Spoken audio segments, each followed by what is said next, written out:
आपण या लेक्चरमध्ये बघणार आहोत salient features of solid waste management rules 2016. हा 6 चॅप्टर नंबर आहे. याच्यातला फर्स्ट जो पॉईंट आहे तर सॉलिड वेस्ट मॅनेजमेंट रूल्स 2016, जी की 2016ला जी काही नवीन रूल आला सॉलिड वेस्ट मॅनेजमेंट रूल म्हणजेच घनकचरा व्यवस्थापनाचा जो काही नियम आला शासकीय, त्या रूलची आपण इथं माहिती घेणार आहोत. तर पहिला पॉईंट आहे ॲप्लिकेशन. यामध्ये जे काही दिलेलं आहे, the rules shall apply to every urban local body, outgrowth in urban agglomeration, census towns as declared by registrar general and census commissioner of India, notified area, notified industrial township, areas under the control of Indian Railway, airports, airbase, port, harbor, defense establishment, special economic zones, state and central government organization, places of pilgrimage, religious, historically importance as may be notified by respective state government from time to time, and to every domestic, institutional, commercial, and any other non-residential solid waste generator except industrial waste, hazardous waste, hazardous chemicals, biomedical waste, e-waste, lead acid batteries, and last one radioactive waste. आता याच्यामध्ये जे काही rules जे काही दिलेले आहेत first पॉईंटमध्ये जे काही ॲप्लिकेशन आहे, याच्यामध्ये जे काही 2016ला जे काही रूल्स आले ते त्याच्या अगोदर जे काही रूल होते ते काय होते, फक्त लिमिटेड होते म्युन्सिपल एरियासाठी. जे काही रूल्स होते 2016पर्यंत, त्या रूलचे एक स्पेसिफिक लिमिट होतं. ते जे काही सिटी आहे, जे काही म्युन्सिपल कॉर्पोरेशनचा जो काही झोन आहे त्याच्यापुरतं लिमिटेड होतं. पण या केसमध्ये जे काही रूल्स आहेत तर ते रूल्स कसे आहेत, the rules R now applicable beyond municipal areas and extend to urban agglomeration, census towns, notified industrial township, areas under the control of Indian Railway, airport, airbase, port and harbor, defense establishment, special economic zones, state and central government organization, places of pilgrims, religious and historical importance. म्हणजे याच्यामध्ये जे काही rules दिलेले आहेत ते फक्त याच्या पुरते मर्यादित नाही, म्युन्सिपल एरियापुरते. तर ते आता कसे आहेत, त्याचा खूप मोठ्या प्रमाणात विस्तार झालेला आहे. मग तो कुठपर्यंत झालेला आहे, जे काही शहरी भाग आहे किंवा जे काही जनगणनेचे जे काही सिटीज आहेत, टाऊन आहेत तिथपर्यंत आहेत, किंवा एखादं नोटिफाईड औद्योगिक एरिया असेल किंवा सिटी असेल, किंवा जो काही एरिया आहे, जो भारतीय रेल्वे असेल किंवा विमानतळ असेल किंवा एअरबेस असेल किंवा बंदरे असतील, पोर्ट असतील किंवा संरक्षण संस्था असेल किंवा काही विशेष आर्थिक झोन असतील किंवा राज्य सेंट्रल गव्हर्नमेंटच्या काही संघटना असतील किंवा जे काही तीर्थस्थळे असतील, म्हणजे त्याला आपण पिलग्रिम्स म्हणतो, जे काही डिफरंट प्लेसेस आहेत तीर्थस्थळेचे, ती तीर्थस्थळे असतील किंवा रिलिजियस धार्मिक स्थळे असतील किंवा हिस्टॉरिकल इम्पॉर्टंट प्लेसेस असतील. या एवढे जे काही प्लेसेस आहेत यासाठी सुद्धा आता काय झालेलं आहे, solid waste management rule applicable आहे. पहिलं कसं होता, जो काही फर्स्ट पॉईंट बघतो आपण ॲप्लिकेशन, तो फक्त लिमिटेड होता अप टू म्युन्सिपल एरिया. पण आता काय झालं आहे, त्याचा एक्सटेंड झालेला आहे, त्याचा विस्तार झालेला आहे. मग त्याच्या विस्तारामध्ये कोणत्या कोणत्या गोष्टीचा किंवा एरियाचा इन्व्हॉल्वमेंट आहे, तर त्यामध्ये जे काही अर्बन एरिया असेल किंवा सेन्सस टाउन्स म्हणलं आपण, जे की आत्ता जेवढे इंडियन रेल्वेचा एरिया असेल, एअरपोर्ट असेल, एअरबेस असेल, पोर्ट, बंदरे किंवा संरक्षण संस्था, आर्थिक इकॉनॉमिक झोन असतील, राज्य असेल किंवा सेंट्रल गव्हर्नमेंटच्या अदर जे काही संस्था आहेत त्या संस्था किंवा तीर्थस्थळे असतील किंवा धार्मिक स्थळे, यांचा देखील याच्यामध्ये काय केलेलं आहे, किंवा ऐतिहासिक स्थळे यांचा देखील याच्यामध्ये इन्व्हॉल्वमेंट केलेली आहे. म्हणजे त्यांना पण याच्यामध्ये सॉलिड वेस्ट मॅनेजमेंट रूलमध्ये इन्व्हॉल्व करून घेतलेलं आहे. आता नेक्स्ट पॉईंट बघू आपण, duties of waste generator. All waste generator shall segregate, store the waste generated by them in 3 separate streams, namely biodegradable, non-biodegradable, domestic hazardous waste, in-suitable bins, and hand over segregated waste to authorized rag pickers or waste collector. आता जे काही duties of waste generator आहे, ज्या ठिकाणी जे काही waste generate होतं, मग त्याचे जे काही कर्तव्य आहेत ते आता आपण बघू. आता याच्यामध्ये जे काही वेस्ट आहे ते वेस्ट काय केलं पाहिजे, 3 बिनमध्ये ते त्याला स्टोअर करून ठेवलं पाहिजे. त्यासाठी किती बिन युटिलाइज केलं पाहिजे, 3 सेपरेट बिन त्या ठिकाणी युटिलाइज केलं पाहिजे. जे काही वेस्ट आहे, आता याच्यामध्ये म्हणलेलं आहे जे काही बायोडिग्रेडेबल वेस्ट आहे म्हणजे ते वेट वेस्ट असणार आहे. बायोडिग्रेडेबल वेस्ट जे असणार आहे ते कसं असणार आहे, वेट वेस्ट असणार आहे आणि ते डिकम्पोज होणार आहे इझिली. त्याच्यानंतर ड्राय वेस्ट असेल म्हणजेच जे काही प्लास्टिक असेल, पेपर असेल, मेटल असेल, वूड असेल, हे काय असणार आहे, ड्राय वेस्ट असणार आहे. आणि जे काही डोमेस्टिक वेस्ट असणार आहे त्याच्यामध्ये डायपर असणार, नॅपकिन, एम्प्टी कंटेनर्स किंवा मस्किटो रिपेअर्स इत्यादी याचा इन्व्हॉल्व असणार आहे. मग ही जी काही वेस्ट आहे ते काय करायला पाहिजे, हे कुणाकडे स्फूर्त करायला पाहिजे. एखाद्या 3 ठिकाणी याचं काय करायचं, सेपरेट ह्याचं काय करायला पाहिजे, त्याला स्टोअर केलं पाहिजे. स्टोअर केल्यानंतर ज्या ठिकाणी वेस्ट होतं त्या ठिकाणी असं बायोडिग्रेडेबलसाठी सेपरेट बिन वापरलं पाहिजे. नॉन बायोडिग्रेडेबल वेस्ट असेल त्यासाठी सेपरेट बिन, आणि जे काही डोमेस्टिक हॅझार्डस वेस्ट आहे यासाठी देखील काय केलं पाहिजे, सेपरेट बिन वापरलं पाहिजे. आता जी काही डोमेस्टिक हॅझार्डस वेस्ट आहे त्याच्यामध्ये काय येणार आहे, डायपर येणार आहे, नॅपकिन असेल किंवा एम्प्टी कंटेनर्स असतील किंवा मस्किटो रिफिल्स असणारे, रिपेलंट असणारे किंवा अदर क्लिनिंग एजंट असणारे किंवा क्लिनिंग केमिकल्स असण्यात. मग जे काही असे घटक आहेत ते काय असणार, डोमेस्टिक हॅझार्डस वेस्ट असणार आहे. मग त्याचं जे काही स्टोरेज आहे ते सेपरेट बिनमध्ये केलं पाहिजे. आणि जे काही हे 3 बिनमध्ये आपण हे आता काय केलं, आता सेपरेट स्टोअर केलेलं आहे. Biodegradable, non biodegradable and domestic hazardous waste हे काय केलं आहे, या तिन्हीसाठी 3 वेगळे बिन काय केलेलं आपण युटिलाइज केलं आहे. म्हणजे त्याला सेपरेट किंवा इंडिव्हिज्युअल आपण त्याला काय करायला आहे, स्टोअर केलेलं आहे. आता ते काय करायचं पाहिजे, जे काही साठवून ठेवलेलं आहे त्याला आपण काय केलं पाहिजे, जे काही ऑथराईज किंवा जे काही प्रमाणित किंवा अधिकृत जे काही रॅक पिकर असेल किंवा कचरा गोळा करणारे असतील त्यांच्याकडे यांना स्फूर्त केलं पाहिजे, त्यांना हे देऊन टाकलं पाहिजे.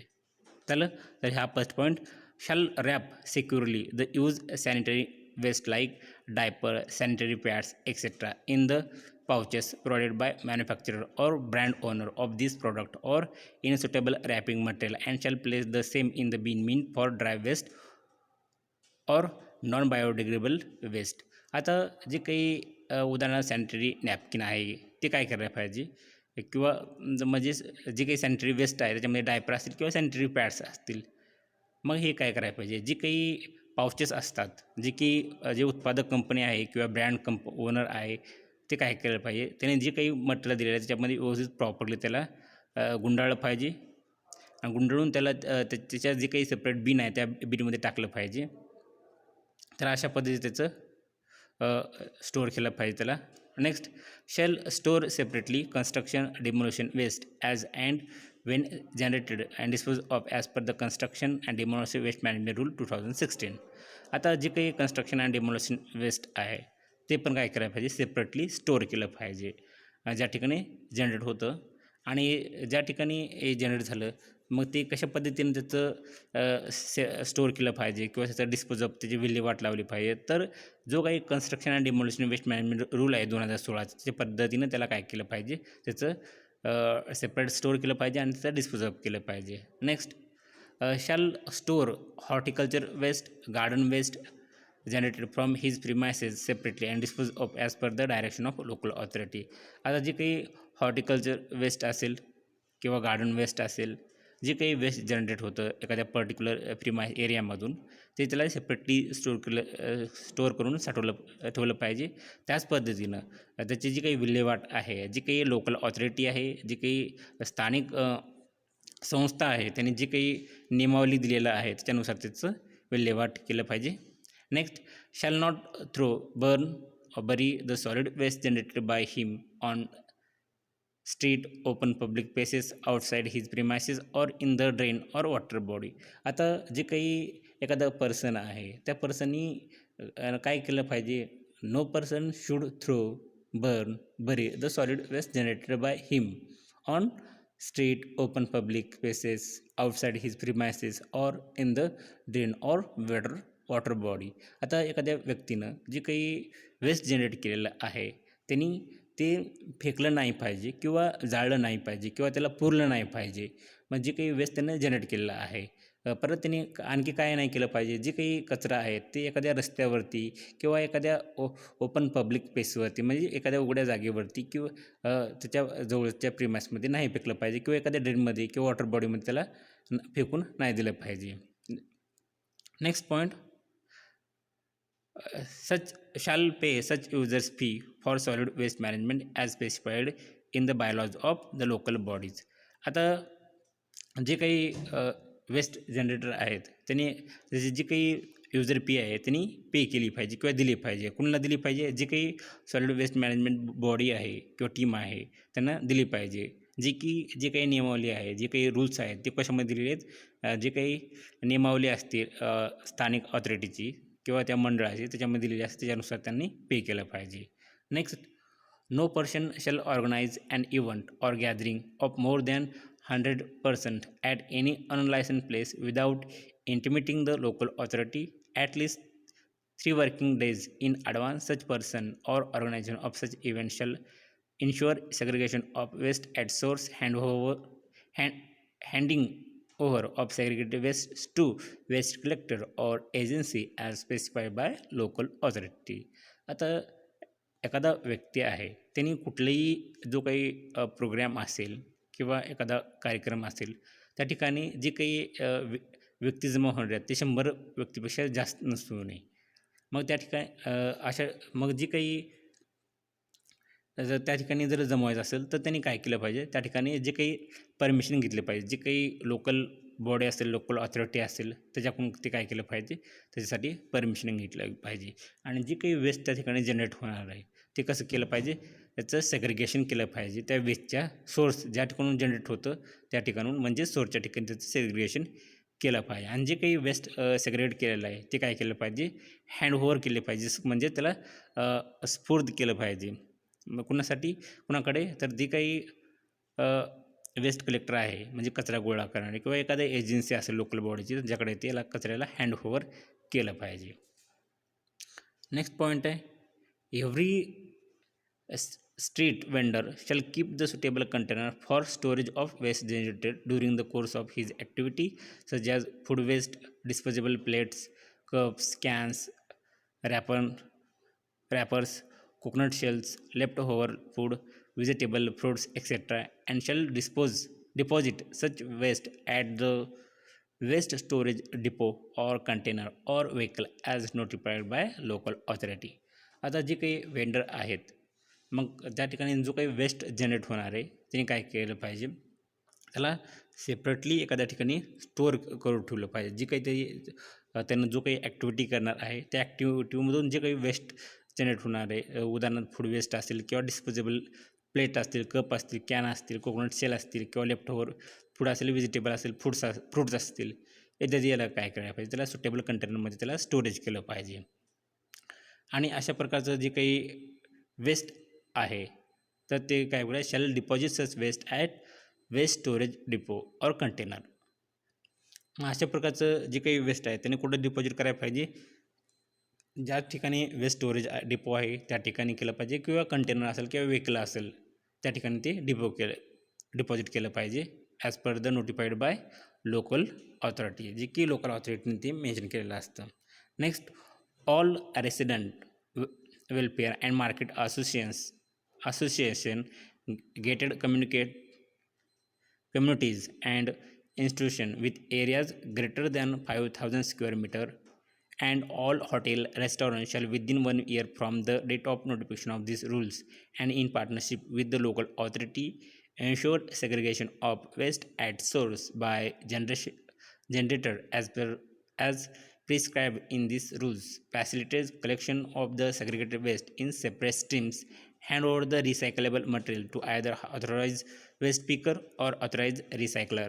The biodegradable waste shall be processed, treated, and disposed of through the composting or biomethanation within the premises as per the possible. The residual waste shall be given to the waste collector or agency as directed by the local authority.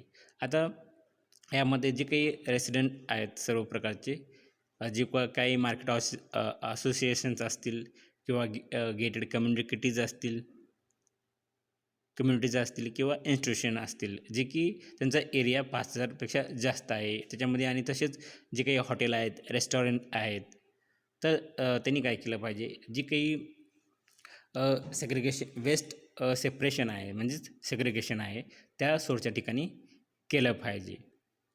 आणि जी काही waste त्या ठिकाणी deposit आहे separate केलेला आहे ते काय करायला पाहिजे, त्याच्यामध्ये काही रिसायकलेबल वेस्ट असतील तर ते काय करायला पाहिजे, जे काही ऑथराईज वेस्ट पिकर असतील किंवा ऑथराईज रिसायकलर आहे त्यांना ते हँडओव्हर केलं पाहिजे.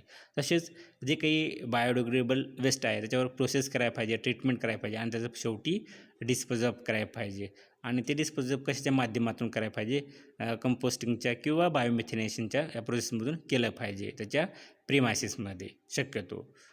The residual waste shall given to waste collector or waste agency. आता जे याच्यानंतर जे काही रिमेनिंग वेस्ट असणार आहे ते काय केलं पाहिजे, दिलं पाहिजे. कुणाला दिलं पाहिजे, जे काही वेस्ट कलेक्टर आहे किंवा एजन्सी आहे यांना ते दिलं गेलं पाहिजे.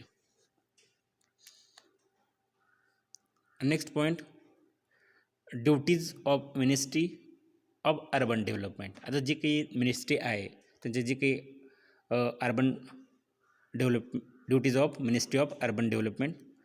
Ministry of Urban Development shall formulate national policy strategy on solid waste management, including policy on waste to energy, promote research and development, undertake training and capacity building of local body, provide the technical guidelines and project finance, and review periodically the measures taken by the states. आता याच्यामध्ये जे काही भारताचं जे काही ministry of urban development आहे त्यांनी काय करायला पाहिजे, जे काही त्यांनी जे काही नॅशनल पॉलिसी असतात म्हणजे राष्ट्रीय धोरण असतात किंवा स्ट्रॅटेजी असतील सॉलिड वेस्टच्या बाबतीत त्यांनी काय केलं पाहिजे, ते राबवले पाहिजेत, जेणेकरून जे काही वेस्ट आहे त्याच्यापासून एनर्जी त्यांनी उत्पादित केली पाहिजे, including policy on waste to rule, म्हणजे जे काही वेस्टचं आहे त्याचे एनर्जीमध्ये कन्वर्ट केलं पाहिजे. जे काही सॉलिड वेस्टच्या बाबतीत त्यांनी रिसर्च डेव्हलपमेंट असेल त्याला प्रेरणा दिली पाहिजे. तसेच जे विविध ट्रेनिंग असतात ते त्यांनी राबवल्या पाहिजेत. जे काही लोकल बॉडीज आहेत, capacity building of local body, जी काही लोकल बॉडीज आहेत त्याची कॅपॅसिटी इन्क्रीज करणं, तसेच त्यांना तांत्रिक सहाय्य करणं किंवा गायडन्स करणं, जे काही प्रोजेक्ट आहेत तर त्यांना फायनान्शियली सपोर्ट करणं आणि काही स्पेसिफिक कालावधीनंतर त्यांच्याकडून रिव्ह्यू करणं आणि त्याचे जे काही उपाय आहेत ते देखील घेतलं पाहिजे. त्याच्यानंतर duties of department of fertilisers, ministry of chemicals and fertiliser. आता याच्यानंतर जे काही ड्युटीज आहेत, जे काही डिपार्टमेंट ऑफ फर्टिलायझर असेल किंवा मिनिस्ट्री ऑफ केमिकल्स आणि फर्टिलायझर असेल, shall provide the market development assistance on the city compost and ensure promotion of co-marketing of compost with chemical fertilizer in the ratio of 3 to 4 bags, 6 to 7 bags by fertilizer companies to extend the compost is made available for marketing to the companies.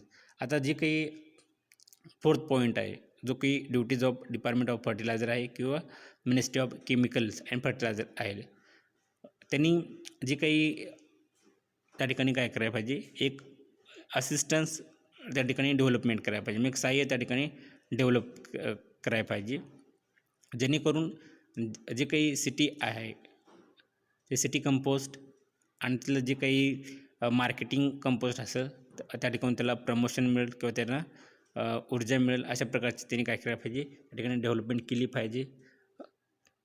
आणि जो काही ratio असला पाहिजे 3 to 4 बॅगसाठी असलं पाहिजे किंवा 6 ते 7 बॅगसाठी असलं पाहिजे. जी काही फर्टिलायझर कंपन्या आहेत त्यांच्यासाठी.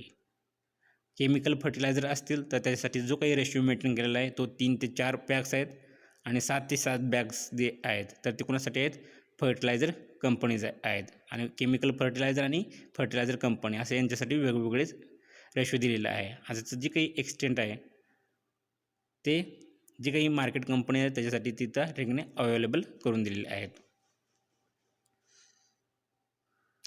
आता याच्यानंतर जे काही बरेच त्या ठिकाणी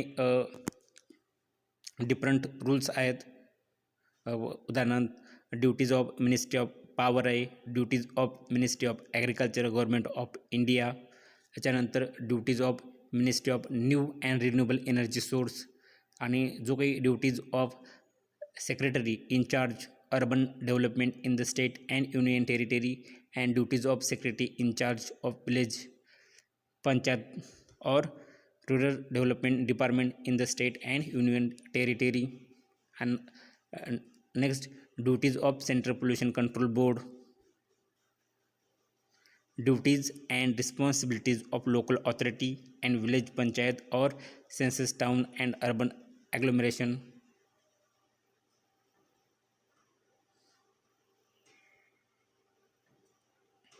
ह्याच्यानंतर ड्युटीज ऑफ डिस्ट्रिक्ट मॅजिस्ट्रेट और district collector deputy commissioner, duties of state pollution control board और pollution control committee, duties of manufacturer और brand owner of disposable products and sanitary napkins and diapers,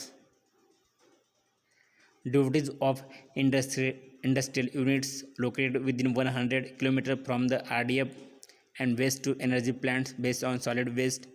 Fifth criteria for setting up solid waste processing and treatment facility, criteria and actions to be taken for solid waste management in hilly area.